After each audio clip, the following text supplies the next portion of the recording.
दिन की रोशनी में हम जिन चीज़ों पर हंसते हैं, रात के सन्नाटे में वही चीज़ें हमारे होशो हवास गुम कर देती हैं। ऐसे ही कुछ दृश्य जब रात के सन्नाटे में नज़र आते हैं तो फ़र्क करना मुश्किल हो जाता है कि हम सपने में जाग रहे हैं या जागते हुए सपना देख रहे हैं। आज की कॉमिक्स रूहों का शिकंजा।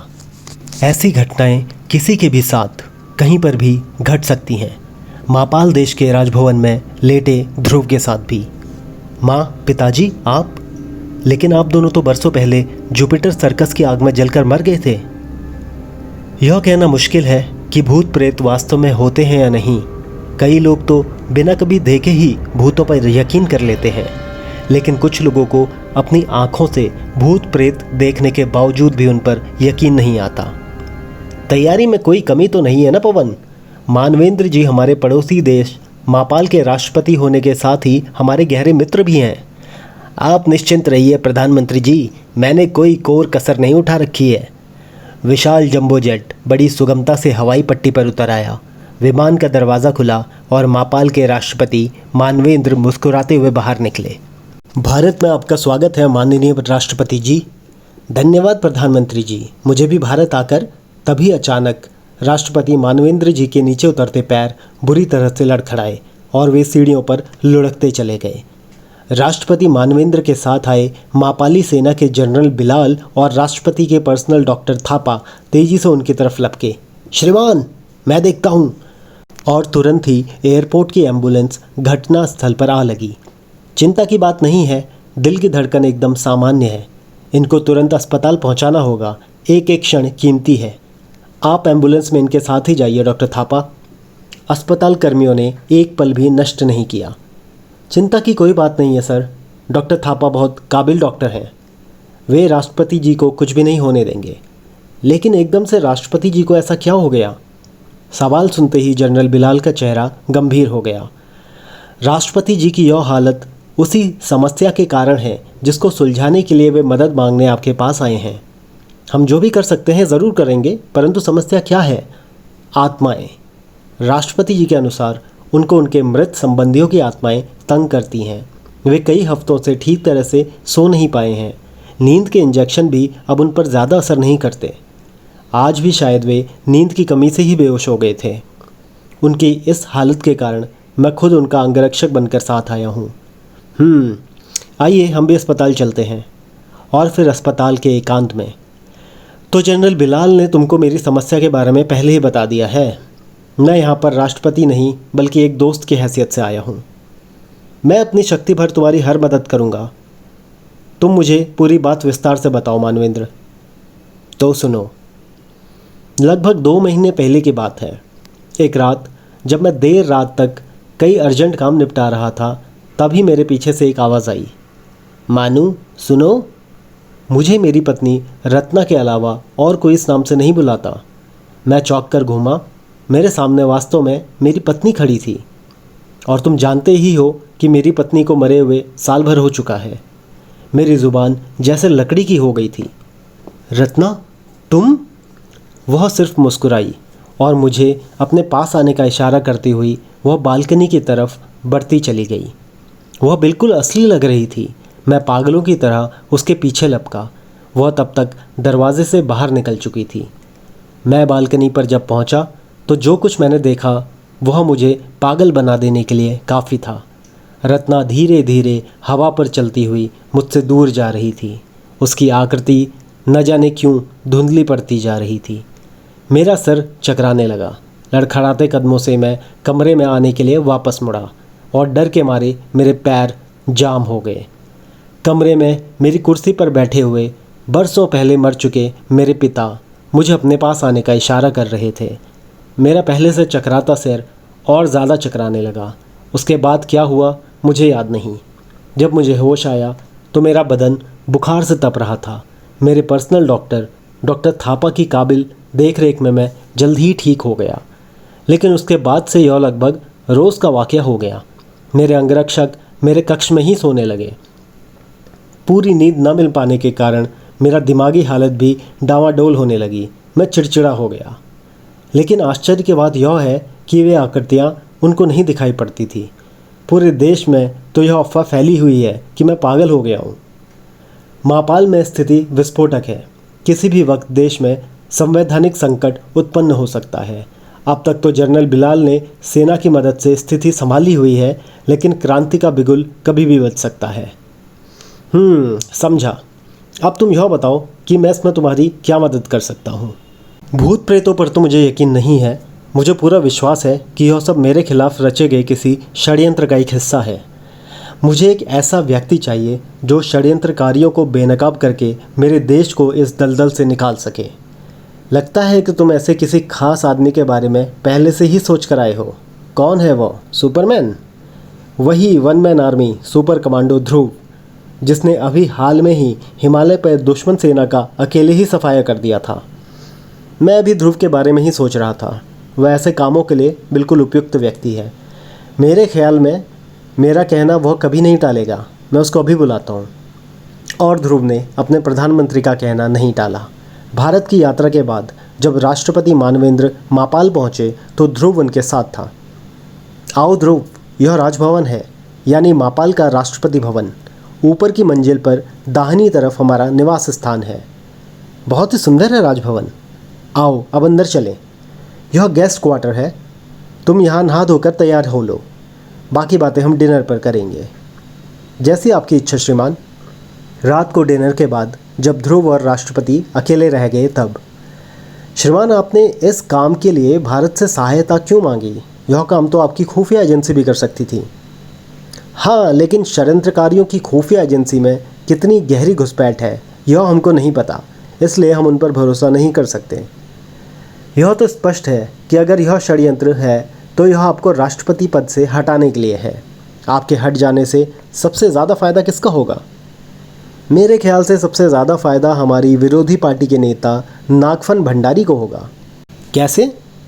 देखो, अगले चुनाव कुछ ही महीनों में होने वाले हैं। अगर जनता को शक हो गया कि मेरा दिमाग ख़राब हो गया है तो मेरी पार्टी चुनाव हार जाएगी और हमारी प्रमुख विरोधी पार्टी चुनाव आसानी से जीत जाएगी और नागफन भंडारी उस पार्टी का अध्यक्ष होने के कारण राष्ट्रपति बन जाएगा। तो अब हमारा पहला काम, मानूं? एक सर्द आवाज़ पीछे से उभरी। राष्ट्रपति आवाज़ सुनते ही बुरी तरह से भयभीत हो उठे। वही है मेरी पत्नी। देखो ध्रुव, देखो। आओ मानू, मेरे पास आ जाओ। आवाज़ तो मैं भी सुन रहा हूँ, पर कोई दिखाई नहीं पड़ रहा है। दिखाई पड़ तो रही है, देखो, वह उस गोल टेबल के पास खड़ी है। देखो देखो। कहाँ श्रीमान, कहाँ? मुझे तो कुछ नहीं दिख रहा। यह आपके मन का वहम है। तभी गोल टेबल एक झटके से गिर गई। यह क्या? टेबल कैसे गिर गई? वही थी वो। मुझे बचा लो, वो मुझे अपने साथ, श्रीमान। लेकिन राष्ट्रपति मानवेंद्र बेहोश हो चुके थे। राष्ट्रपति जी तो बेहोश हो गए। मुझे तुरंत कॉल बेल बजाकर मदद। अरे, दरवाजे के बाहर कोई खड़ा है, यानी कोई हमारी जासूसी कर रहा है। ध्रुव ने एक झटके से दरवाज़ा खोला। वह भाग रहा है। लगता है उसे मेरे आने के हाथ सुन लिए। रुक जाओ वरना। उस व्यक्ति ने पल भर के लिए पीछे मुड़कर देखा और उसके हाथ की ट्रे से दूध से भरे 2 गिलास नीचे आ गिरे। उसका अगला कदम ज़मीन पर गिरे चिकने दूध पर आ पड़ा और उसका पैर फिसल गया। उसका शरीर मुंडेर पार करता हुआ पथरीले फर्श पर आ गिरा। तभी पूरा कॉरिडोर भागते कदमों के हट से भर गया। क्या हुआ ध्रुव? जनरल बिलाल, आप तुरंत डॉक्टर थापा को बुलवाइए। राष्ट्रपति जी अपने कक्ष में बेहोश पड़े हुए हैं। उनको फिर से आत्माएं दिखाई पड़ी थी। सिपाही डॉक्टर थापा को नीचे से तुरंत बुलाकर लाओ। जो आ गया सर। नीचे से? क्या डॉक्टर थापा यही राजभवन में ही रहते हैं? हाँ, जब से राष्ट्रपति जी की तबीयत खराब हुई है तब से उन्होंने राष्ट्रपति जी के नज़दीक रहना ही तय किया है। पर अभी चीखा कौन था? वो। ओ माय गॉड, यह तो मानसून है, राष्ट्रपति जी का निजी सचिव। लेकिन यह गिरा कैसे? यह शायद हम पर जासूसी कर रहा था। जब मैं बाहर आया तो यह मुझे देखकर भागा। इसके हाथ में दूध के 2 गिलास थे। वे इसके हाथ से छूट गए और यह उसी दूध पर फिसलकर नीचे जा गिरा। ओह, लेकिन यह तो इसका रोज़ का नियम था। राष्ट्रपति जी को यह रोज़ रात दूध देने जाता था और फिर उनकी इजाज़त लेकर अपने घर जाता था। यह डर कर भागा तो ज़रूर होगा, लेकिन तुमको देखकर नहीं, बल्कि कुछ और देखकर। आपका मतलब है कि आत्माएं देखकर? ओह, आइए राष्ट्रपति को देखने चलें। राष्ट्रपति जी अब कैसे हैं डॉक्टर थापा? ठीक है, मैंने उनको नींद का इंजेक्शन दे दिया है। अब मेरे ख्याल से आप लोगों को उन्हें आराम करने देना चाहिए। तभी ध्रुव की नज़रें कमरे में गिरी गोल टेबल पर पड़ी और वह चौंक उठा। यह क्या है जनरल? यह तो ओह, यह एक विशेष प्रकार का धागा है। इसे जादू टोनों में इस्तेमाल किया जाता है। कहते हैं कि यह आत्माओं को भी बांध सकता है। आई सी। आइए जनरल, हमें अब राष्ट्रपति जी को आराम करने देना चाहिए। ठीक है ना डॉक्टर थापा? बिल्कुल ठीक है, मैं यहीं ठहरता हूँ। ध्रुव जनरल बिलाल के साथ बाहर निकल आया। यह विरोधी पार्टी का अध्यक्ष नागफन भंडारी कैसा आदमी है जनरल? बंदा तो ठीक ही है, लेकिन अपना मतलब साधने के लिए किसी भी हद तक गिर सकता है। उसके बारे में मैं ज़्यादा नहीं जानता हूँ। जो कुछ थोड़ा बहुत डॉक्टर थापा मुझे बताते रहते हैं, बस उतना ही पता है। डॉक्टर थापा उसके बारे में कैसे जानते हैं? क्योंकि डॉक्टर थापा नागफन भंडारी जी के भी पर्सनल डॉक्टर रह चुके हैं। ओह, अब धागों के छोर आपस में मिल रहे हैं। यह तुम्हारा बेडरूम है ध्रुव, अब तुम भी थोड़ा सा आराम कर लो। मैं तो आजकल रात भर राजभवन पर खुद ही ड्यूटी दे रहा हूँ। यह तुमने किसकी फ़ोटो लगा रखी है ध्रुव? मेरे माता पिता राधा और श्याम की। अब ये इस दुनिया में नहीं है। ओह, आई एम सॉरी, लेकिन तुम तो आईजी राजन के बेटे हो ना? फिर ये तुम्हारे माता पिता कैसे हुए? आईजी राजन ने मुझे गोद लिया है, लेकिन वे किसी भी हालत में मेरे असली पिता से कम नहीं हैं। ओह, यह मुझे पता नहीं था। अच्छा, good night Dhruv. Good night general. General Bilal तो चले गए, लेकिन नींद ध्रुव की आंखों से कोसों दूर थी। राष्ट्रपति जी को अगर अपनी पत्नी की आत्मा दिखाई पड़ी तो मुझे क्यों नहीं दिखाई दी? उनको कुछ दिखा तो ज़रूर था, क्योंकि आवाज़ मैंने भी सुनी थी। और वह गोल टेबल कैसे गिर गई? राष्ट्रपति जी का सचिव मानसून अगर जिंदा रहता तो शायद काफ़ी कुछ पता चल सकता था। लेकिन कम से कम एक बात तो पता चली कि डॉक्टर थापा राष्ट्रपति जी के दुश्मन नागफन भंडारी के पुराने दोस्त हैं। यह भी हो सकता है कि डॉक्टर थापा नागफन भंडारी के इशारे पर राष्ट्रपति जी को कुछ ऐसी नशीली दवाएं दे रहा हो जिनसे उनकी दिमागी हालत क्रमशः बिगड़ती जा रही हो। कल इस नागफन भंडारी से मिलना ही पड़ेगा। लेकिन नागफन भंडारी का नाम उसके माता पिता ने काफ़ी सोच समझ कर रखा था, क्योंकि अगले दिन, इसमें मैं तुम्हारी क्या मदद कर सकता हूँ? कहो तो कुछ पागल खाने के पते लिख कर दे दूँ? आपको यह कहते शर्म आनी चाहिए भंडारी जी। अपने देश के राष्ट्रपति को पागल कहकर आप अपने देश का अपमान कर रहे हैं। बेटे, पागल को पागल नहीं तो और क्या कहेंगे? फिर वह पागल चाहे एक आम व्यक्ति हो या कहीं का राष्ट्रपति। मापाल को अब नागफन भंडारी जैसा सजग राष्ट्रपति चाहिए, मानवेंद्र जैसा पागल राष्ट्रपति नहीं जिसको भूत प्रेत दिखाई पड़ते हैं। तो सुन लो भंडारी, मैं यहाँ तुम्हारा खेल ख़त्म करने ही आया हूँ। अब तुम अपने दिन गिनना शुरू कर दो। यह लड़का खतरनाक है दादा। यह जो कह रहा है वह कर भी सकता है, और मैं यह बिल्कुल भी नहीं चाहता हूँ कि मानवेंद्र को पागल बनाने की प्रक्रिया में कोई विघ्न पड़े। इसलिए मैंने इस लड़के का इंतज़ाम पहले ही कर दिया है। इस षड्यंत्र से बेखबर ध्रुव की मोटरसाइकिल राजभवन की तरफ उड़ी जा रही थी। अब सबसे पहला काम डॉक्टर थापा की जांच करना है, और अगर नागफन भंडारी और डॉक्टर थापा में कोई संबंध है तो उसको तोड़ना पड़ेगा। नथवल, वो आ रहा है। तो मैं भी तैयार हूँ। हल्का सा एक धक्का लगा और एक चट्टान नीचे की ओर गिरने लगी। ध्रुव ने गड़गड़ाहट सुनकर ऊपर देखा, लेकिन तब तक देर हो चुकी थी। एक विशाल चट्टान ठीक उसी की तरफ बढ़ रही थी। ध्रुव के पास सिर्फ एक क्षण का समय था, और ध्रुव ने वह कीमती क्षण नहीं गंवाया। आज तो उभरी इस चट्टान ने मुझे बचा ही लिया। हा हा, शाबाश नथवल, एक ही झटके में छोकरे को भगवान के दर्शन करा दिए। अपना वार कभी खाली नहीं जाता लंचू। आओ भंडारी दादा को यह खबर दें कि हम नाकामयाब रहे। तुम बच कैसे गए? मेरे बचने की छोड़ो और अब अपने बचने का रास्ता सोचो। तेरी मौत शायद इस चाकू पर लिखी थी। मैं अभी चाकू से इसकी आंतें चाकू से बच्चे नहीं खेला करते, वरना हाथ कट जाता है इस बेल्ट की तरह। मेरी पैंट सरक जाएगी और मैं नीचे कुछ नहीं पहने हुआ हूँ। तो शरीफ आदमी की तरह पैंट पकड़े रहना। आज सुबह जो कसरत नहीं कर पाया था उसकी कमी पूरी हो गई। ध्रुव के लिए किराए के 2 गुंडे मुनगों से ज़्यादा कुछ नहीं थे, लेकिन उसको गुंडों के तीसरे साथी के बारे में कुछ नहीं पता था। वह कुछ पलों के लिए होश खो बैठा, और जब उसकी धुंधली आंखें देखने योग्य हुई तो तीनों गुंडे दूर जा चुके थे। मोटरसाइकिल का तो चूरा बन गया। अब तो बेटा ध्रुव, टैक्सी मिलने तक पैदल मार्च करना पड़ेगा। और आधे घंटे बाद, अरे ध्रुव, यह क्या हालत बना के आ रहे हो? और तुम्हारी मोटरसाइकिल कहाँ है? शायद यहाँ के कबाड़ी बाज़ार में। डॉक्टर थापा कहाँ हैं? अपने क्वार्टर में। उनसे कुछ दवाई ले लूँ तो तबीयत ठीक हो जाए। डॉक्टर थापा अपने कमरे में किसी गहरी चिंता में डूबे थे। क्या मैं अंदर आ सकता हूँ डॉक्टर थापा? आओ ध्रुव आओ, इधर कैसे चले आए? मैं राष्ट्रपति जी की तबीयत के बारे में पूछने आया था। कैसे हैं वे अब?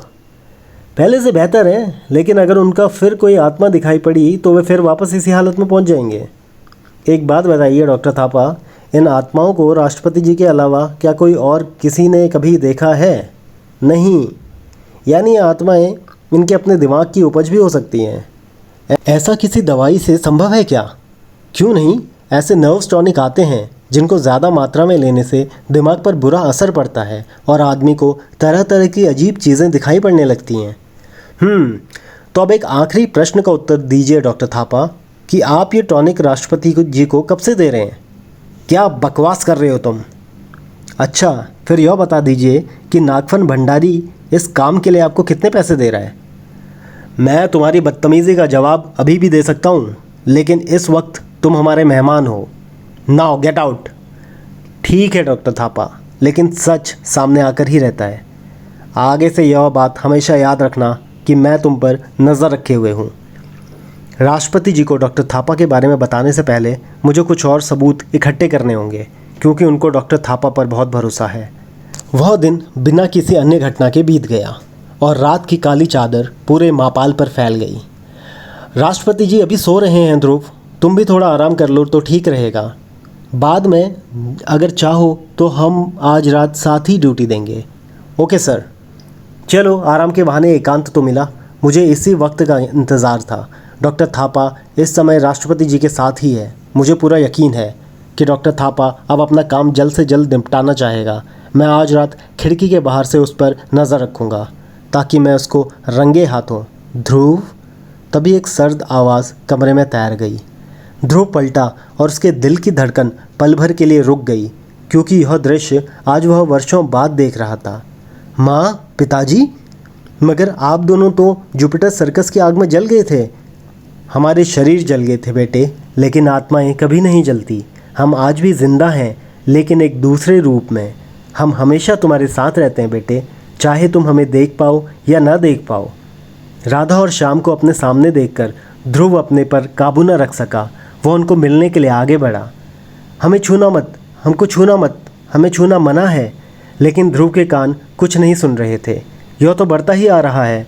आओ राधा, नियमों को तोड़ना ठीक नहीं है। यह क्या? ये तो बंद दरवाजे के पार जा रहे हैं। ध्रुव ने लपक कर दरवाज़ा खोला। वे रहे। माँ, पिताजी। अरे ध्रुव, कहाँ भागते जा रहे हो? वो देखो जनरल, मेरे बिछड़े माँ और पिताजी। कहाँ हैं तुम्हारे माँ और पिताजी? मुझे तो कुछ भी नहीं दिख रहा। दोनों आकृतियों को नज़रों से दूर जाते देखकर ध्रुव धैर्य खो बैठा। हटो रास्ते से जनरल, वरना वे गायब हो जाएंगे। वे रहे। हाँ माँ, रुक जाओ, रुक जाओ। ध्रुव पागलों की तरह दौड़ रहा था, लेकिन फासला उतना ही बढ़ता जा रहा था। उसको यह भी होश नहीं था कि ये परछाइयाँ उसको किस तरफ ले जा रही हैं। उसको होश तब आया जब वे दोनों गायब हो गई।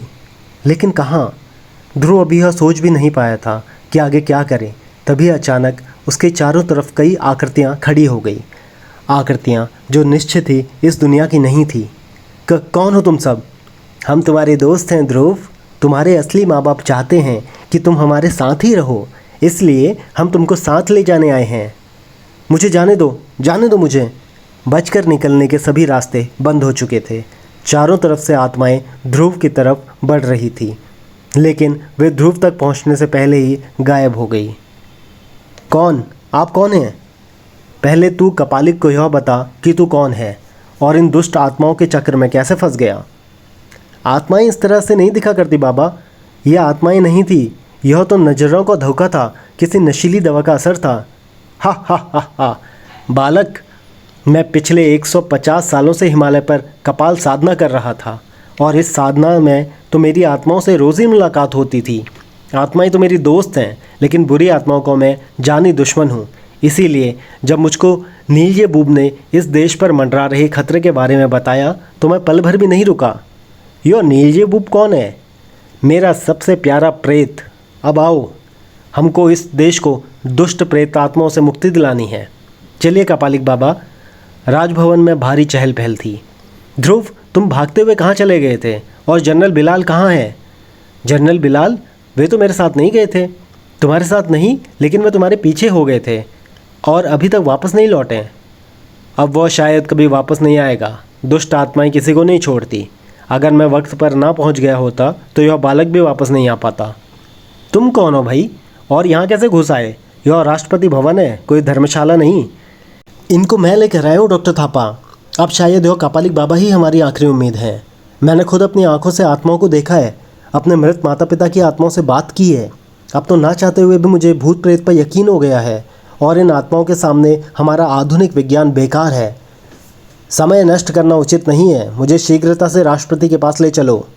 लेकिन वे अभी बीमार हैं। चुप रहो। कापालिक का रौद्र रूप देखकर डॉक्टर थापा की हिम्मत जवाब दे गई। आओ बालक, मुझे यहाँ पर दुष्ट आत्माओं का आभास हो रहा है। वे इस तरफ हैं। मेरा अस्थिदंड उनकी तरंगे ग्रहण कर रहा है। आश्चर्य, यह तो अपने आप राष्ट्रपति जी के कक्ष की तरफ जा रहा है। सहसा कापालिक रुक गया। आत्माएं इस कक्ष में हैं। आप तो चमत्कारी हैं बाबा, यही राष्ट्रपति जी का कमरा है। सुनो, अगर तुम्हारे अनुष्ठानों से राष्ट्रपति जी को ज़रा भी नुकसान पहुंचा तो इसको शांत कर बालक, वरना मैं इसको भस्म कर दूंगा। शांत रहिए डॉक्टर थापा। कापालिक बाबा राष्ट्रपति की मदद करने आए हैं। उनको नुकसान पहुंचाने का इनका कोई इरादा नहीं है। राष्ट्रपति मानवेंद्र भी यह दृश्य देखकर चौंक उठे। यह क्या हो रहा है? कौन हो तुम? इनको मैं लाया हूँ श्रीमान। ये एक महान कापालिक हैं। ये उन सारी दुष्ट आत्माओं को कैद कर लेंगे जो आपके संबंधियों का रूप धरकर आपको तंग करती हैं। यह तुम बोल रहे हो ध्रुव? तुमको इन बातों पर कब से यकीन हो गया? तुम? तभी कापालिक ने चीख कर अपना अष्टदंड उठाया। वह है, और सामने एक स्त्री प्रकट हो गई। और वह है मेरी पत्नी और मेरे पिता। तुम्हारा खेल खत्म हुआ गंदी आत्माओं। अब तुम अपने भयंकर अंजाम के लिए तैयार हो जाओ। कापालिक का हाथ अब हमें उठा, लेकिन वो दोनों रहस्यमय आकृतियाँ सिर्फ हंसी। उनके जुड़े हुए हाथों से एक पीली किरण निकली और कापालिक चीख कर दूर जा गिरा। कापालिक क्रोध से पागल हो गया। तुम्हारी ये हिम्मत! मैं अभी तुमको भस्म! जुड़े हुए हाथों से रोशनी की एक और पीली किरण निकली। आओ! इस बार का वार और ज़्यादा ताकतवर था। दोनों आकृतियाँ फिर से हंसी और गायब हो गई। ये दोनों तो गायब हो रहे हैं। ये आत्माएं बहुत शक्तिशाली हैं। मैं इस तरह से इनको वश में नहीं कर सकता। डॉक्टर थापा और राष्ट्रपति जी भी यह घटनाएं देखकर प्रभावित हो गए। तो फिर यह वश में कैसे आएंगी महाराज? इसके लिए मुझे इसी कक्ष में राष्ट्रपति जी के साथ एकांत में एक विशेष अनुष्ठान करना पड़ेगा। उससे मुझको वह शक्ति प्राप्त होगी जिससे ये आत्माएं मेरे वश में आ जाएंगी। कहिए, आप लोग राज़ी हैं? हाँ हाँ, मैं एकदम तैयार हूँ। जो कुछ चाहिए बताओ, मैं सब ला कर दूँगा। तुम्हारा क्या कहना है बालक? मुझे तो सिर्फ इतना कहना है कि अब तुम्हारा खेल खत्म हो गया कापालिक। कापालिक पल भर में सारी स्थिति समझ गया। तो यह ले। लेकिन ध्रुव अब इस नाटक को और आगे बढ़ने देने के मूड में नहीं था। ये घूसा है मेरे माता पिता की असली आत्माओं से खिलवाड़ करने के लिए, और ये राष्ट्रपति जी को पागल घोषित करने की साजिश के लिए। और इन दो घूसों के साथ एक घूसा बिल्कुल मुफ्त।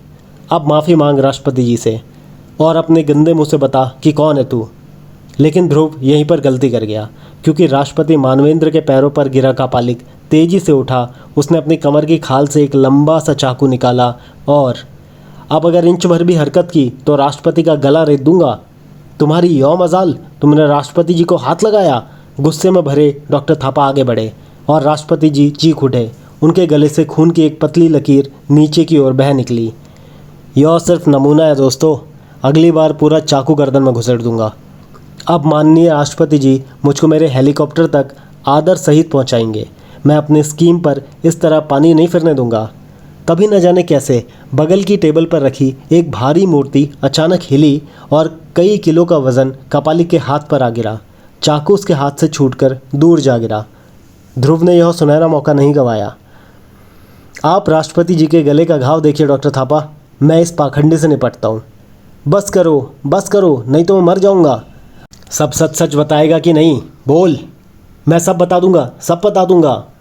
यह आखिर है कौन ध्रुव? श्रीमान, यह भेड़ की खाल में छिपा भेड़िया है। जनरल बिलाल, तुम कापालिक हो? जनरल बिलाल? लेकिन फिर वे आत्माएं? इसके बारे में यह नमक हराम खुद ही बताएगा। बोलो। वे आत्माएं नहीं थी, वे 3 डायमेंशनल आकृतियां थी जो प्रोफेसर हाल के बनाए स्पेशल प्रोजेक्टर से प्रक्षेपित की जाती थी। प्रोफेसर हॉल, वही जिनकी 3 महीने पहले हत्या हो गई थी। हाँ वही, यह सब उसी दिन से शुरू हुआ था जिस दिन हॉल की हत्या हुई थी। उस दिन हॉल ने मुझको अपना नया आविष्कार दिखाने के लिए डिनर पर आमंत्रित किया था। यह 3 डायमेंशनल प्रोजेक्टर तो सिर्फ कैलकुलेटर जितना बड़ा है। हा, लेकिन जनरल, तुम इतने बड़े सिर्फ 4 प्रोजेक्टरों की मदद से पूरी सेना से मोर्चा ले सकते हो। वह कैसे? देखो, मैं इसमें पहले से रिकॉर्ड की गई हुई एक कैसेट डालता हूँ और अब ध्यान से देखो। अरे वाह! प्रोफेसर हॉल ने बटन दबाया और सामने एक पूरी सेना खड़ी हो गई। क्या कोई कह सकता है जनरल कि ये असली सिपाही नहीं बल्कि उनकी चलती फिरती डायमेंशनल इमेजेस हैं, यानी 3 आयामी आकृतियाँ? नहीं, ये तो बिल्कुल असली लग रही हैं। और जानते हो, इस कैसेट में आकृतियों के साथ साथ आवाज़ें भी भरी जा सकती हैं। अच्छा? हाँ, ये प्रोजेक्टर बैटरी से चलते हैं और कहीं पर भी फिट किए जा सकते हैं। इनको इस रिमोट कंट्रोलर से भी चलाया जा सकता है। मैंने ऐसे 10 प्रोजेक्टर बनाए हैं। वाह प्रोफेसर, लेकिन आपका यह आविष्कार अगर दुश्मनों के हाथों में पड़ गया तो वे भी ऐसे ही प्रोजेक्टर बना डालेंगे। कभी नहीं, कभी नहीं। मैंने इन सभी प्रोजेक्टरों के अंदर एक ऐसा बम फिट किया है जो इनको खोलते ही फट पड़ेगा और पूरे प्रोजेक्टर के चीथड़े उड़ जाएंगे। मैं कल ही इसको राष्ट्रपति जी के पास दिखाने के लिए ले जा रहा हूँ।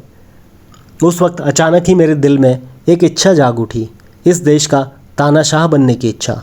मुझे इस बात का तुरंत आभास हो गया कि यह प्रोजेक्टर मेरी इच्छा को पूरा करवा सकता है, लेकिन उसके लिए यह ज़रूरी था कि किसी को इसकी भनक तक न लगे। और इसलिए प्रोजेक्टरों के बारे में पूरी जानकारी उगलवाने के बाद मैंने प्रोफेसर हॉल को हमेशा के लिए खामोश कर दिया। मेरी स्कीम राष्ट्रपति को उनके मरे हुए संबंधियों की 3 आयामी आकृतियाँ दिखा दिखाकर पागल घोषित कर देने की थी, ताकि देश में संवैधानिक संकट उत्पन्न हो जाए और मैं सेना के जरिए सत्ता संभाल लूँ। इस काम को अंजाम देने के लिए मैंने इस कमरे में कुछ प्रोजेक्टर फिट कर दिए और उनमें राष्ट्रपति की पत्नी और पिता का मेकअप किए एक्टरों की रीलें भर दी। राष्ट्रपति जी का निजी सचिव मानसून मेरा आदमी था। वह कमरे के बाहर खड़ा होकर रिमोट कंट्रोल के जरिए 3 आयामी आकृतियों को भूत बनाकर पेश करता था। 1 मिनट जनरल, कल राष्ट्रपति जी की पत्नी की आकृति तो उसको दिख रही थी, वह मुझे क्यों नहीं दिखी? इस प्रोजेक्टर से कई अलग अलग तरह की आकृतियाँ प्रोजेक्ट की जा सकती हैं। उनमें से कुछ खास किस्म की आकृतियाँ को एक स्पेशल शीशे में ही देखा जा सकता है। उन स्पेशल शीशों को मैंने राष्ट्रपति के चश्मे में फिट करवा दिया था, इसीलिए वे आकृतियाँ सिर्फ उनको ही दिखती थी। ओह, तो ये बात थी। बोलते जाओ जनरल, बोलते जाओ। गड़बड़ी मानसून की मौत के बाद से शुरू हुई। मेरे पास और कोई भरोसे लायक आदमी नहीं था, इसीलिए मैंने फिर एक स्कीम बनाई जिसका खास मोहरा था ध्रुव। इसके कमरे में रखी इसके असली माँ बाप की फ़ोटो के अनुसार मैंने एक्टरों का मेकअप करके कुछ रीलें तैयार की और फिर इसके कमरे में प्रोजेक्टर फिट करके उनमें वह रीलें भर दी। फिर जैसा मैंने सोचा था वैसा ही हुआ। ध्रुव अपने माँ बाप की आकृतियों का पीछा करता करता वहाँ तक आ गया जहाँ पर मैं कापालिक के भेष में इसका पहले से इंतज़ार कर रहा था। इसको अपने प्रभाव में लेकर मैं यहाँ तक पहुँच गया। इस अस्थि दंड में छिपे रिमोट कंट्रोल के ज़रिए मैंने इस कमरे वाला सारा नाटक किया। और वह अनुष्ठान तो सिर्फ एक बहाना था।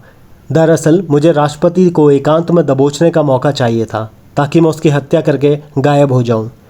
लेकिन यह काम तो तुम कभी भी कर सकते थे, क्योंकि राष्ट्रपति कक्ष पर तो तुम खुद ही पहरा देते थे। यह इतना आसान नहीं था। डॉक्टर थापा अक्सर पूरी रात राष्ट्रपति कक्ष में ही रहते थे। दिन में यह काम करना असंभव था और मैं यह बिल्कुल भी नहीं चाहता था कि किसी को भी जनरल बिलाल पर रत्ती भर भी शक पड़े। राष्ट्रपति की हत्या के बाद लोग आत्माओं पर शक करते रह जाते। अगर किसी को कापालिक पर शक होता भी तो कापालिक उनको कभी ना मिलता, क्योंकि कापालिक तब बन चुका होता वापस जनरल बिलाल। वाह, तुमने मेरी हत्या की कोशिश तो ज़रूर की बिलाल, लेकिन तुमने जो स्कीम बनाई वह वाकई काबिले तारीफ़ थी। और फिर बाद में तुमने सिर्फ मुझ पर ही नहीं बल्कि पूरे मापाल पर अपने एहसानों का बोझ लाद दिया है ध्रुव। एहसान कैसा श्रीमान, यह तो मेरा कर्तव्य था। जो भी कह लो, लेकिन तुमने 2 ही दिनों में यह सब कैसे कर दिखाया? शक तो मुझे पहले दिन ही हो गया था जब आपके कमरे की गोल टेबल अपने आप पलट गई थी। जब मैंने उसके पाए में एक धागा बंधा देखा तो मैं समझ गया कि किसी ने बाहर से डोरी खींचकर टेबल को पलटाया है। बाहर आकर मानसून को भागते देखकर मेरा शक पक्का हो गया। मैं समझ गया कि इन आत्माओं के पीछे आदमियों का ही हाथ है। शुरू में मेरा सारा शक नागफन भंडारी और डॉक्टर थापा पर था। मेरा ख्याल यह था कि चूंकि आत्माएं सिर्फ आपको ही दिखती हैं, इसलिए वे किसी दवा का नतीजा भी हो सकती हैं और ऐसी दवाई आपको सिर्फ डॉक्टर थापा ही दे सकते थे। लेकिन कल रात को जब मुझे भी आत्माएं दिखाई पड़ी तो मेरा विचार एक झटके में बदल गया।